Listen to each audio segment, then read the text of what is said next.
Welcome back to Masters of Modern. I'm your host, Alex Kistler, here with my co-host, Ben Bateman. What up, everybody? We're back. It is December. We are in the holiday season. The holiday spirit is abound. We have Christmas music playing everywhere.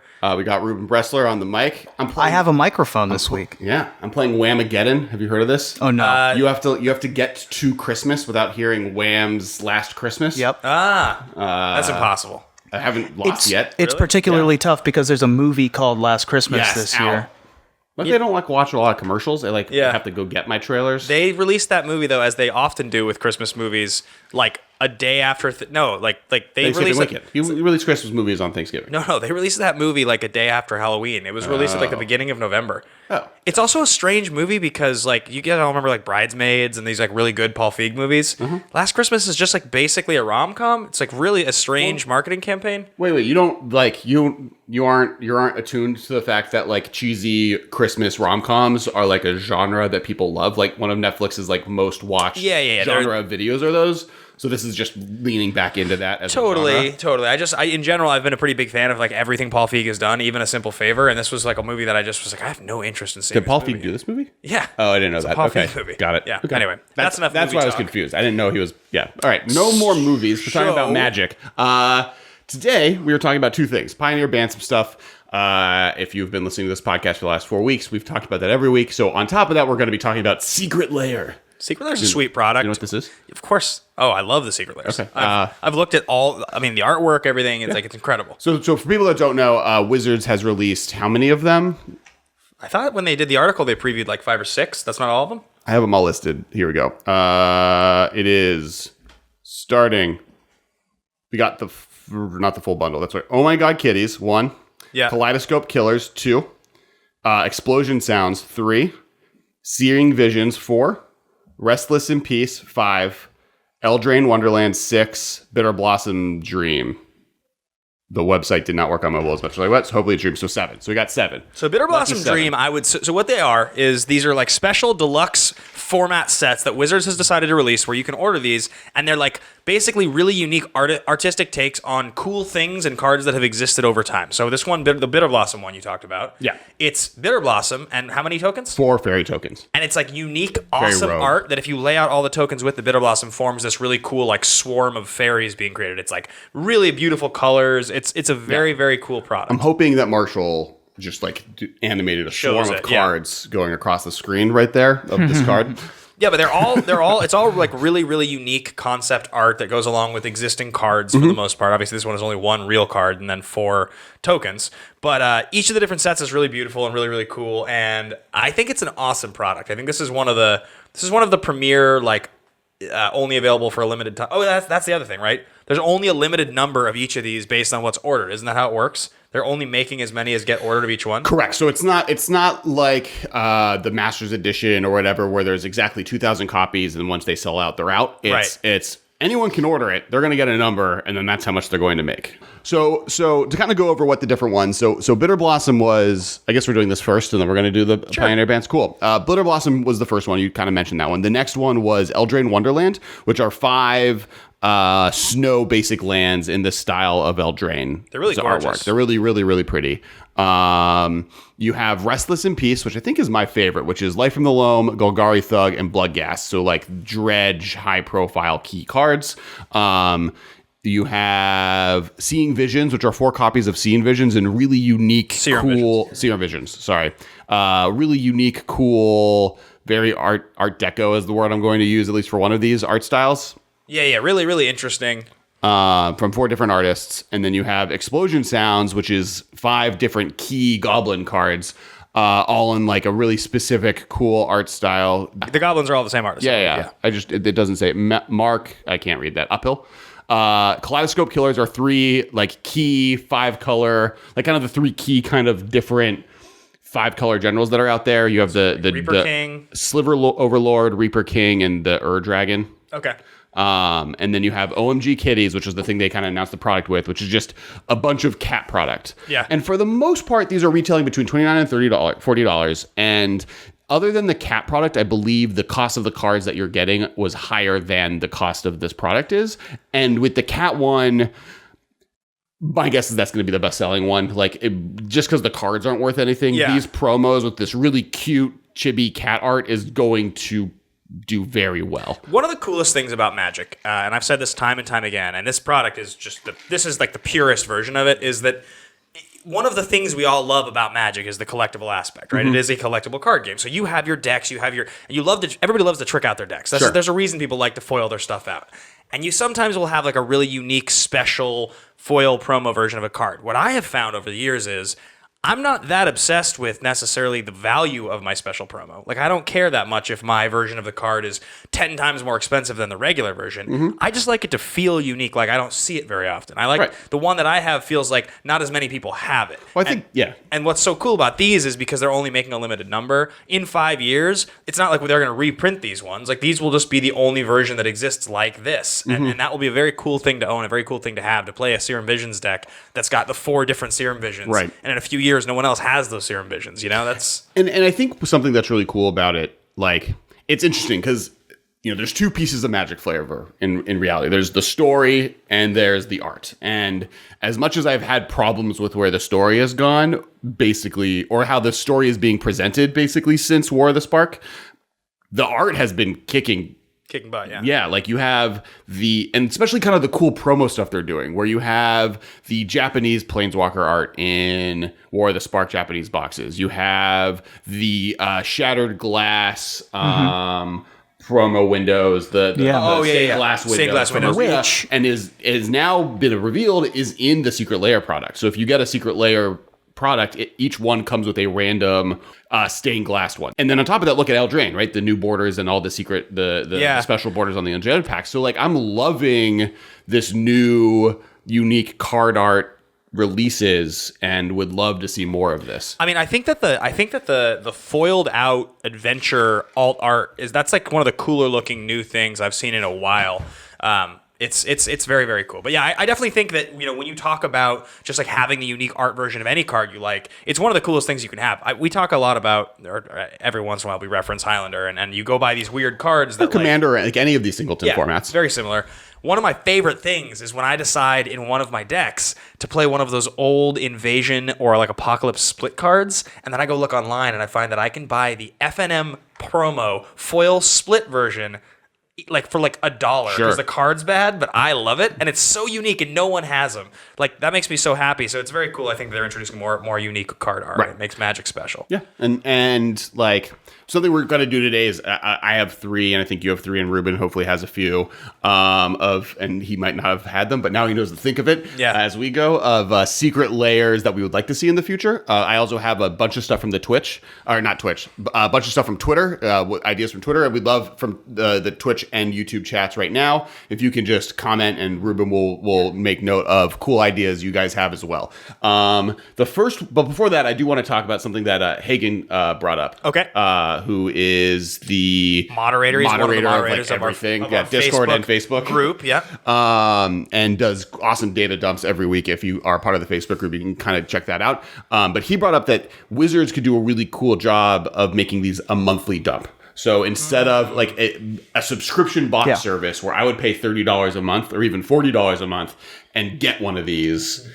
And we had predicted on Magic Mike's that that's what this was going to be. Like, we were a little surprised when they announced it, and it wasn't like Loot Crate, when it wasn't a monthly release. I think a lot of people were of the opinion of like, it's like a $30 a month Magic promos Loot Crate. Sounds great. Let's do that. And then this happened, and it was still great, but surprising that it wasn't that. This is almost more of an advent calendar. So those who don't know, for the next 7 days, every day you can buy. And right now, for people on the live stream, this is the day you can buy the first one, which I think is the Blitter Blossom one. Because they're only available for 1 day each. Right. Once the sales are done for that day, you move on to the next one. So you missed yesterday, which had all 7 available as single packs. So today they're doing Bitter Blossom, and I don't know which day is which. I think that's probably the order that I read them in. But then I think Cats is last. I think they're saving Cats for last. I think it goes Cat. Yeah, we don't have to go through the schedule. But yeah, every day this week. So today, for people watching the live stream, make sure to go get it. For people on Wednesday who get the audio feed, you'll have the next one. For people watching this, the edited version on Thursday, this is also a release schedule. You'll be able to get a different one that day, and then Friday, Saturday, Sunday, and then Monday. So I think it's really cool. I think I do think that the long run version of this could be a Loot Crate situation. Yeah. But I also could see this just being Wizards Christmas product, right? They realized that people wanted the silver border Christmas cards. People wanted these things, and this is a different alternative version of that. And I can imagine that being kind of the way forward. Yeah. So we are going to talk about each of our picks for things that we think could be secret lairs here in the future. And while we do that, or as we get ready to do that, there's a couple things we want to do. We want to shout out some patrons. We are doing this now weekly because we have an incredible community of patrons at patreon.com/the MMcast that support the show and keep us going. And so we're going to start shouting out a couple patrons every week because you guys deserve to hear your name in print. Squire of Atlantis. Squire of Atlantis, golf clap. I assumed you lived in Atlanta. Is that true? Squire of Atlantis? Yeah, lives in Atlanta. Atlanta? Yeah. Atlantis is a merfolk thing. Also the city and capital of Georgia. I've never been to Atlanta, but I'm going for the nice. I'm going for the first time in like 3 weeks. My wife lived there for like a year. I went there like 15 times. Yeah. And also the next never been to person on Atlantis, Patreon- for the record. I've been there. It's nice too. Yeah, okay, it's very, very moist. Alex Lancaster. Alex Who I believe has been a long-term Patreon supporter. sounds right, yeah. Thank you guys so much. We love that you're able to help participate, and make sure to check out all the cool stuff that happens there. All right, now my first choice, and for the secret lairs that you think should for be the made. secret, and this is the hot take one I had on Twitter when like these were all announced, and this is Snapcasters. And this would be an epic one. so it has one Snapcaster mage, which it does break the rule a little bit because it's like $80 and they should be like $40 packs. Prohibitively expensive. But that's like the one. Everything else is like $1. Okay. Kest Ascendant Mage. Yeah. Which is cheap now, so you can throw that It's in. like $1. Yeah. I bought 100 of them to give away. Dreadhorde Arcanist. So sweet. Also cheap. Great card. Torrential Gearhulk. Also, great card. Love that card. Jace's Rin Prodigy. Yeah, so it's another kind of expensive one. It's not. It's like... Well, I mean, if you're already throwing in an $80 card, Sure, you're sure, throwing in sure. like a $25 So Jace's card. Rin Prodigy is a debatable one. And then one copy of the card Snap. Just for fun. Yeah. Okay, that's fair. Well, they got to snap something. Snapback can be in there. Yeah. And they're all creatures, so you don't like mission briefing doesn't go in there. So it's like Yeah. Right. If you like needed to make it cheaper, maybe you get rid of one of the expensive ones. Like you get rid of replace Jace and put Bridge in Prodigy, mission briefing or something. Briefing. Yeah. I could see that. That'd be fun. I mean, those cards are so beloved by Right. people. And like they did Bitter Blossom, and Bitter Blossom was worth more than the $30 cost when they added it to this printing, right? So like I think one of the things of this set that we didn't really talk about is they are a way to get cards to being cheaper, right? This now has an artificial influx of just this card. Yeah. Bitter Blossom will never be expensive again because this set was printed. So I'll go with my expensive one because my two of mine are kind of cheaper or ish. But my expensive one is I would love and this is 10 cards, so it's more. Mm-hmm. I would love an alt art cycle of all the commands. So cool. So like the original 5 from Lorwyn, which there's only one of which that's really expensive, which is Cryptic Command. Right. And it's even not that expensive. And then the only one really from the second cycle that's actually expensive is Kolaghan's Command. Mm-hmm. So it's really, I think you would have to make the price of the whole thing probably like $50 or so And to that's justify. And that's something to be said. Like they could make the Snapcaster Mage one a $60 secret layer. But I love the idea because the thing about the commands that's so special and why I think this works, people love the commands. Even if they're not that good necessarily, all of them, people like to play those cards because they're fun because they have multiple modes. Like Ojutai's Command, that's like one of my favorite cards. The card is not expensive at all, but I'm a huge fan of being able to do two things. I mean, Atarka's Command is great. The green-white one is really, really good. I'm actually a big fan of Primal Command. I think that card's really good. Profane Command I've got a soft spot for. I would kill to have, like... Now, I don't know what the alternate art style would be on these commands. Well, for the dragon ones, that's easier, right? There's like really cool things you can do with those dragons, and maybe you find like 5 iconic dragons for the original 5, right? Yeah, like right. you like find a blue dragon and a red dragon that like historically were famous, or maybe it's the what's the Kamigawa dragons? Maybe it's all a style of like cool, like ancient Japanese, That'd be cool, yeah. Water painting kind of style or something like that. That'd be really cool. I think that's sweet. It's just, I mean, they're just cards that I would love to have unique versions of all the commands because I find a way to play. Other than, I think the only command, maybe there's 2 that I never find a way to play, but the only one that I can really find that I never ever play is blue-black. I think that's the only one that's truly like basically unplayable. Yeah, it's pretty bad. Yeah, I mean, like Arcane, the white one is like a huge Commander staple. Austere Command is huge. Green is a huge staple in Commander. Even the red. The red one is probably the worst one of the first 5. Yeah.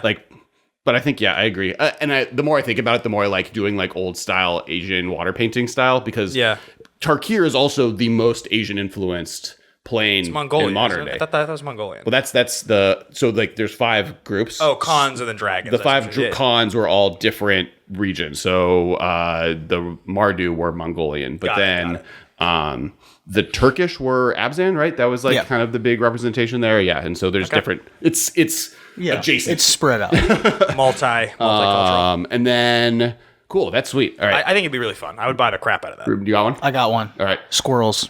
Oh yeah. I mean, because you have deranged hermit in there, nut collector, squirrel nest. Yeah. Just some tokens. Like, we don't even need to. We can just make it another Bitter Blossom set and just put squirrel nest and a bunch of squirrel tokens. I literally considered deranged hermit and his tokens was like one of the things that I had thought about. So I think that's fair. I think people would love that. The most recent one on Twitter was Mitchell Curran brought up Cabal Coffers in Urborg as just like that'd be good. Swamps, all swamps. What do you got as your number 2? My number 2 is Dies to Removal. So it's Bolt, Path, Push, Veil of Summer, and Vapor Snag. Okay.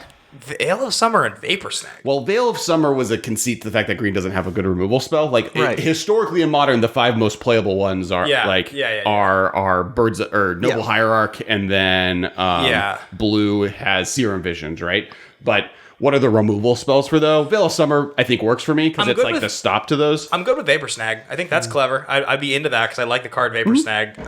Green, I think, just because they all have to cost 1 is the problem. Veil of Summer costs 1. No, I know. I'm just trying to think. There's like a proper anything that's even kind of Prey a green removal spell. Yeah, Prey Upon. That's but that's who cares? right. That's kind of the point. Like that is the most exciting green removal spell. It's a counter spell. I could also see the blue being more of something like what's the counter a 2-drop? Oh yeah, Spell Snare. It's like a spell snare kind of situation. That's fair. That would be the other one I was bouncing back and forth on. Obviously, red, black, and white's like very obvious what they should be, and then blue and green were like toss-ups. It's gonna be hard to convince me that there is a cooler lightning bolt to own right now than the GP promo because it's just such a good lightning bolt. It's so beautiful. I mean, you can own alpha lightning bolts. Yeah, you can. That's a fair point. I really love the GP promo though, and I was able to go to enough events to get 4 of those. Oh, nice. So I have a set of those. I think like 24 or 25 lightning bolts now because I have all the old ones plus then all the different promos and I've bought all anyway. So plus every time we do a stupid chaos draft, I always manage to open one and draft it. So then I just like all the extra ones. Anyway, my number 2 would be a Merfolk set. So I think I would just call it Lords of Atlantis. So what about Squires of Atlantis? Yeah, Squires of Atlantis. Yes. So it would either go one of 2 directions here. Either you would have Lord of Atlantis, the functional reprint of Lord of Atlantis. Sure. What the heck? Master of the Pearl Trident, Mirror Regery, Coral Helm Commander. And if you wanted to just keep it to blue, you could go Merfolk Sovereign. But if you wanted to dip into blue-green, you could go right here with Merfolk Mistbinder behind me. That's one way you could do it. It's a little redundant. I think the other maybe cooler way would be to go with Lord of Atlantis and Master of the Pearl Trident, and then the supporting pieces. So a Silvergill Adept, a Curse Catcher, maybe a Master of Waves, but like the sweet alt art versions of like the most played Merfolk, the ones that end up in like every single competitive Merfolk deck. That'd be really fun to own. So Silvergill Adept actually has a really, really cool full art game day promo that I have. That's got great art. And then there's a bunch of versions of Lord of Atlantis. But a lot of these other cards, I think you could do some really unique fun art. I think that's cool because like the cost of Merfolk is Aether Vial and Cavernous Souls, so you're not really like undercutting the cost of the deck. Every other one's pretty cheap. Lord so of Atlantis is the only expensive one. He's like $10 maybe. And that's not that would be really cool. I like that idea. Next, I'm going to get one from the chat on YouTube. We got Ben Loper. He wants to do a Christmas themed Gruul deck, Secret Lair. So like he calls it Gruul Friends, but basically you do like Bergamos and Rurikthar and Domri Raid probably, and maybe like some other kind of iconic Gruul cards. Skang, and then I would even like Atarka's Command if your thing doesn't happen would be cool. Where just like red-green cards and just make it very Christmassy because it's Secret Lairs come out right before Christmas, right? So it's like they can be like wearing Christmas hats. You could do them in like old style. If they'd be willing to print like the old style claymation animation cartoons like Red Nose a Reindeer, but like make Borgamos that style. I buy that card immediately. So I have two more ideas. One is a really obvious one that I think people would go nuts over if they did. The other one is one that I just think is awesome. So the obvious one that I think probably people would go crazy is if they gave us an alt art foil cycle of the Enlightened Tutor Vampiric Tutor cycle. So you get because there's still no foil Worldly Tutor. Oh, still yeah, that would be cool. Right, so you get that. You get Vamp Tutor as the expensive card. You get a Mystical Tutor in there. You get a Enlightened Tutor in there. And then red has Gamble. That's Red's Gamble. Red's that you... And worst case scenario, if Vampiric Tutor is too expensive, you could do Demonic Tutor or like there's so many black ones. It doesn't have to be the 1 mana one. It could be a little bit off cycle. Because Gamble doesn't put it on top of your library. So it's a little... Yeah, so if you want... But I think those would be cool because I definitely know that Worldly Tutor needs another printing. We all have acknowledged... We have literally had Gavin look at us in the face and say... I didn't realize that. I'll look into that.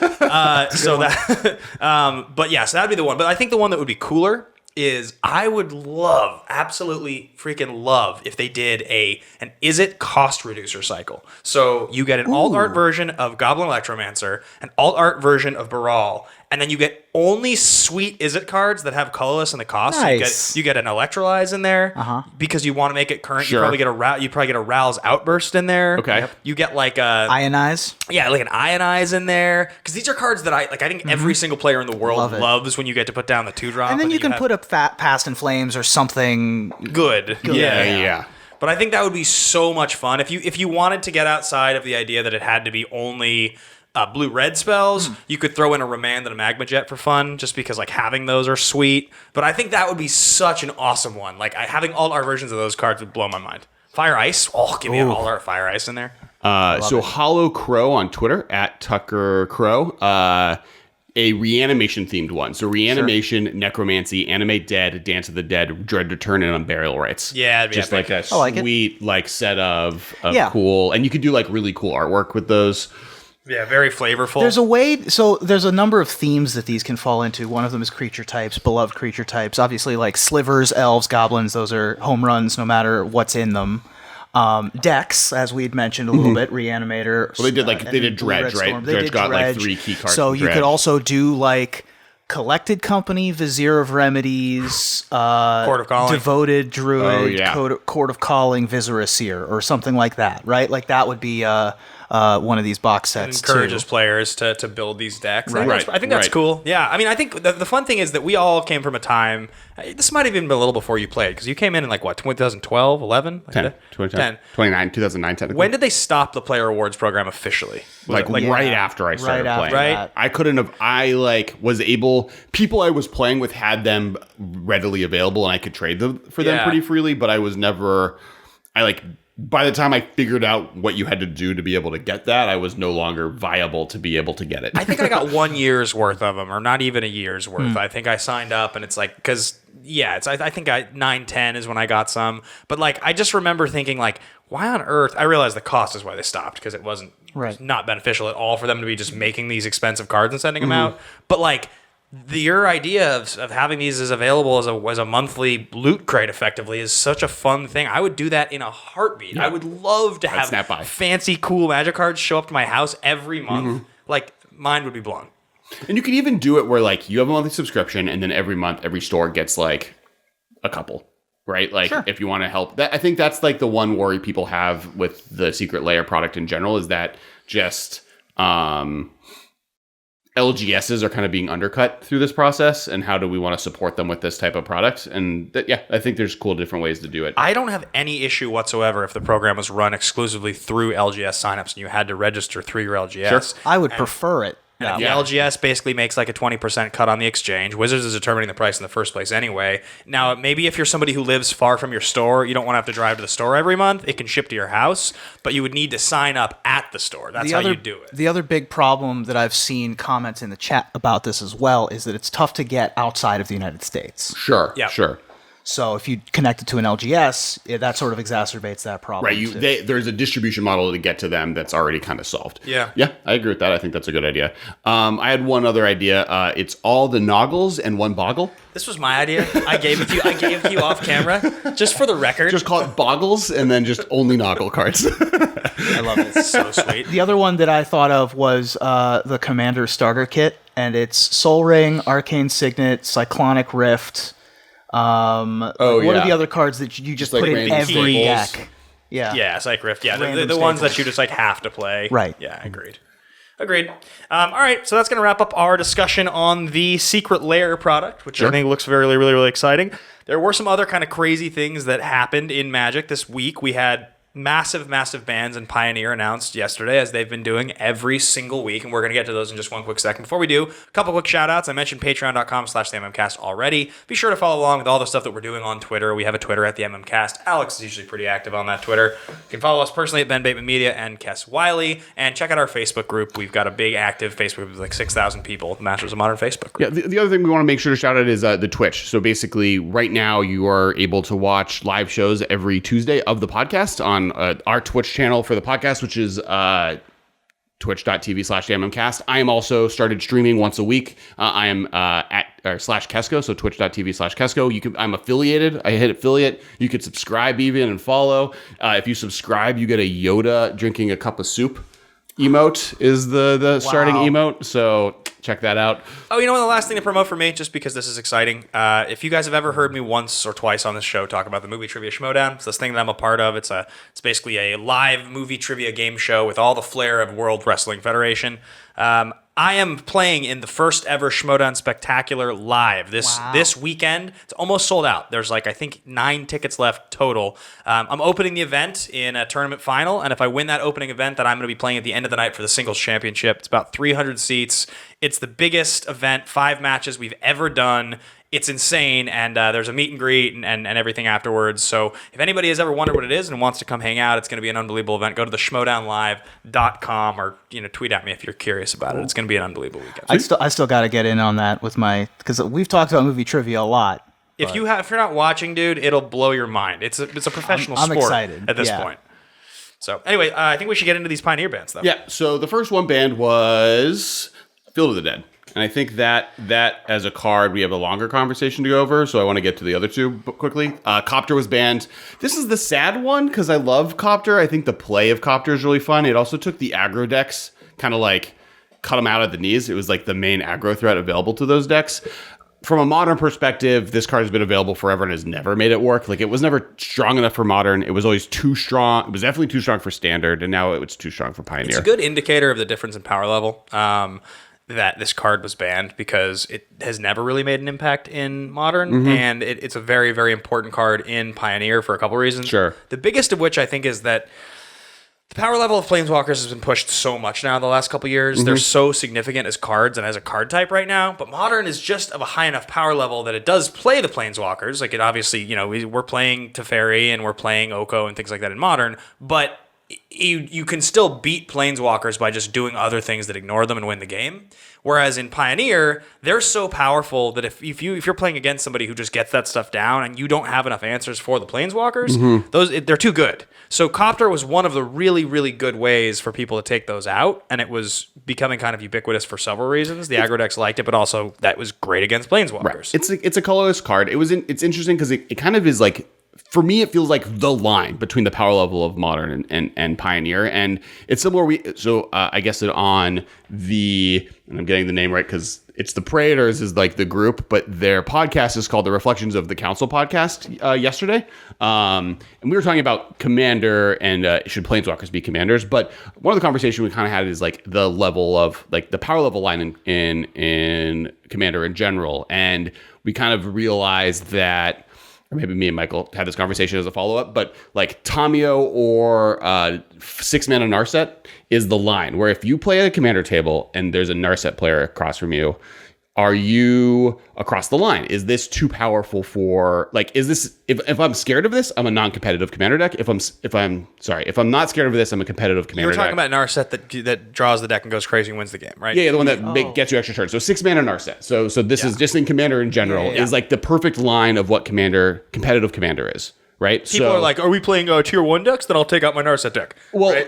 It's more if someone takes out a Narset deck and you are afraid of it, then you are a casual commander player. If someone takes a Narset deck out and you are not worried about it, you're a competitive commander player. Because beating Narset's not hard. It's just for new players, it's impossible, and for old hat players or people who are just trying to have a fun time, she's unfun to play against. It's literally like if you're a commander player that can interact consistently, and you have a deck that is reactive on some level and can deal with threats on a consistent basis, you'll be fine. If you're a deck that like wants to make lots of tokens and build a big mountain that you're standing on top of that's really fun and ignore your opponents because the game's supposed to be fun, you'll just lose because the card will beat you. That's the point. Right, and the way we talked about this is the new Tamio with doubling season. That's kind of a similar thing. It's not hard to beat Tamio at doubling season, but if you don't know what's happening or you're not prepared, you won't be able to handle it. So it's cool that there's like this line of what's competitive and what's casual, and I think that Narset in Commander is that, and I think for Modern and Pioneer, it's Smuggler's Copter. Yeah, I mean, I think Copter's a great card. It's a really fun card. It's a card that I like love playing. It also pairs really, really well with one of my all-time favorite cards, Grand Architect, which obviously is not in Pioneer, but I've always been fascinated with the card Smuggler's Copter. I've tried to build it in basically every format that I'm able to play it.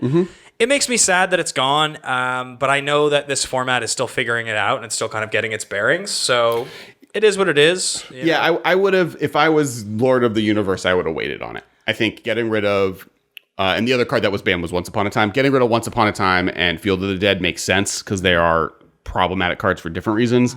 But leaving Copter to kind of like see what it looks like post-fact, that lets you kind of see, do we need to actually get rid of this card? And I think that they would have done that had Mono Black not taken over the format. Sure, yes. Like, let's just think for a second that for a week and a half, Night Market Lookout was the best one drop in a format for a second, which is great. But yeah, it was about twice as popular as the next most popular deck, including decks with Once Upon a Time or Field of the Dead. So if it weren't that ubiquitous, they probably would have waited on it if it were 10% of the field instead of 16% of the field.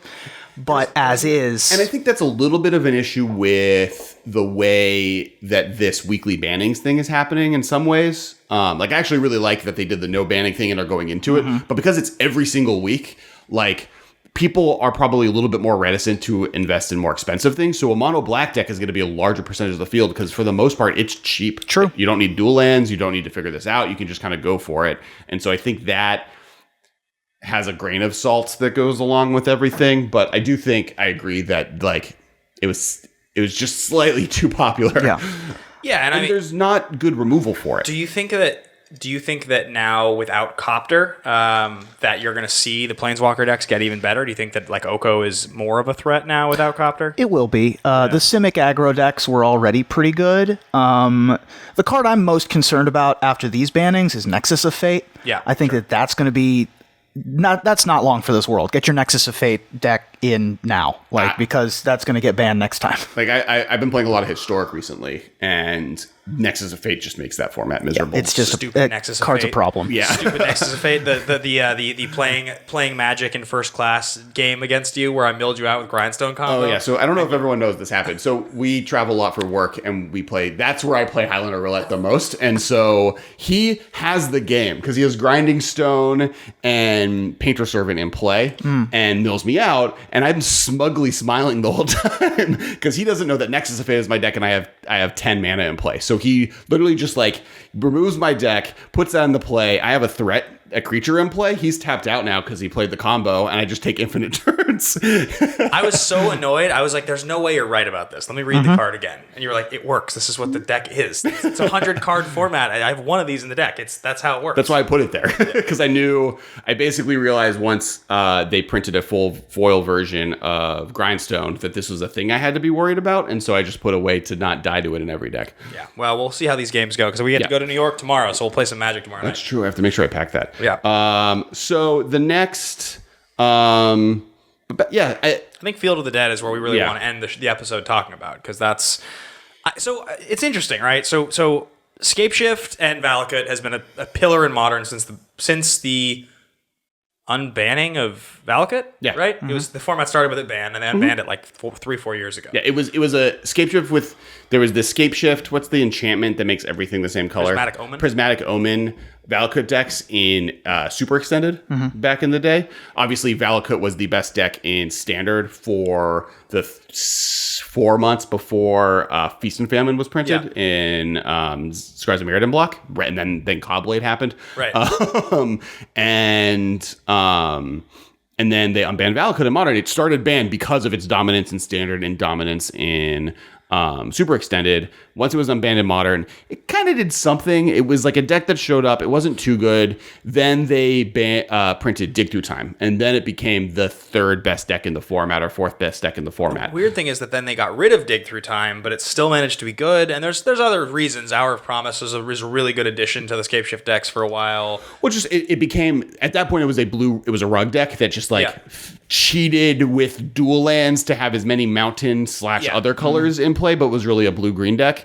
Then they just became a red-green Primeval Titan Scapeshift, trying to cheat Primeval Titan into play with the fast, makes it go fast. Yeah, Through the Breach, Through the Breach Scapeshift decks, and then eventually now it's just Titan Shift decks, where it's just like, Primeval Titan's a good card, everybody. Yes. So I think the interesting thing about this is that's one of the most impactful unbannings that Modern's had so far. The unbanning of Valakut. In the end, if you look at how good Valakut has been as a card, it's in the top 5. Yeah. And obviously it's in combination with Scapeshift. But one of the things that we really haven't talked about very much is that Field of the Dead is the closest thing that was printed to Valakut since Valakut. It's a very similar play pattern. It works on the same metric of 7 lands and dominated Standard in a very similar way, to the point that it got banned. So Valakut never got banned in Standard. Is it because, why has Field of the Dead not been impactful in Modern to this point? Is it? I think it's 2 things, right? I wouldn't say it's not been impactful, because it is seeing play. Amulet Titan decks are playing it. I think the first thing is that just Modern takes longer to adjust to these things. I think also we're in the off season of Modern. There's not a lot of high profile tournaments, and it's not a PTQ season, so people aren't grinding as much to figure out new things and to try new things in those decks. And I also think that it is a colorless land that comes into play tapped versus a land that produces a colored mana that comes into play tapped, right? So it's harder for 3 color decks just to kind of throw it in the deck willy-nilly.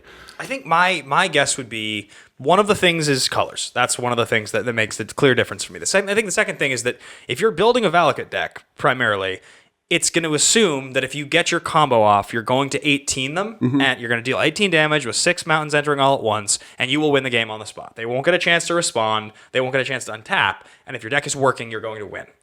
Field of the Dead is really good, but if you do the exact same maneuver with Field of the Dead, you get a bunch of creatures, and then they get a turn, and then you get to attack with those creatures. Not only that, but you're getting 2 damage per land entering, not 3 damage. So if you did the exact same thing, and they don't mess with you at all, you're going to attack for 14 the next turn. That's like the exact same maneuver. It's like a lot worse and way easier to interact with. Except for, I think Field of the Dead has more a home in decks that want it as a grindier win condition, right? Like Valakut, we kind of had a really similar conversation. We talked about Ayula's influence versus Seismic Assault, where Ayula's influence is a better card. And the reason is because getting a 2-drop or a 4-drop just randomly and being able to attack for it with a while, instead of just like, I only am good if I win and I'm terrible if I lose, this card is going to do a lot more for you. It's going to stall the game out, right? Like, yes, if you get Valakut going, you win, but if you aren't able to get it going,